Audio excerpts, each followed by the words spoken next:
করিমগঞ্জের বাজারে ছড়ায় ড্রাগস সহ আটক 2। স্বাধীনতা দিবসের দিনে সর্বনাশা ড্রাগস পাচার করতে গিয়ে স্থানীয় জনগণের হাতে ধরা পড়ল 2 ব্যক্তি। পরে তাদেরকে সমঝে দেওয়া হয় পুলিশের হাতে।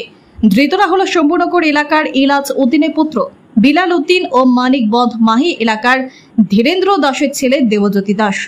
জানা গেছে বৃহস্পতিবার তারা স্থানীয় এক নির্জন স্থানে পৌঁছে ড্রাগস আদান প্রদান করছিল।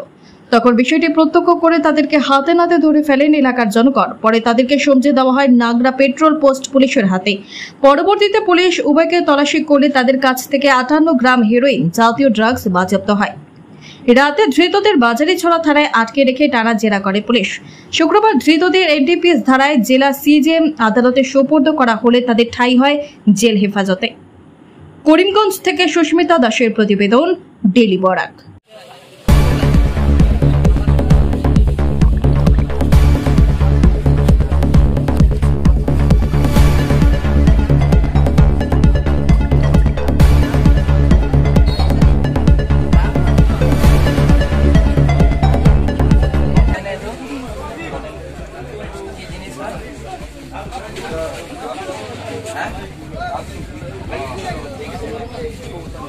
লগত কেইজন মানুহ গৈছো আমি দুইজন নাম কিটা আছিলে ইয়াৰ এখেতৰ নাম লাভ। নেক্সট কি নাম নাজিমুদ্দিন, বাবা নাম গ্রাম। আচ্ছা এটা কি জানে না?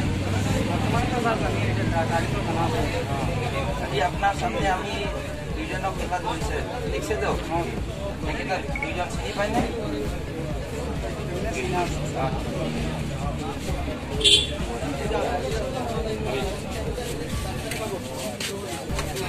আপনার নাম তো বাবার নাম গ্রাম শম্ভুনগর।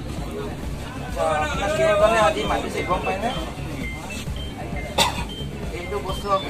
আমি তো জীবনে দেখছি না স্যার, কিন্তু আজকে প্রথম দেখলাম। আর শুনে খালি ট্রাক করবে, আবার একদিন দানা দেখছিলাম আমি ধরছে পুরা গাড়ি দিয়ে, আর ওখান থেকে দেখতে দেখছি কি হয়েছিল আজি কখন?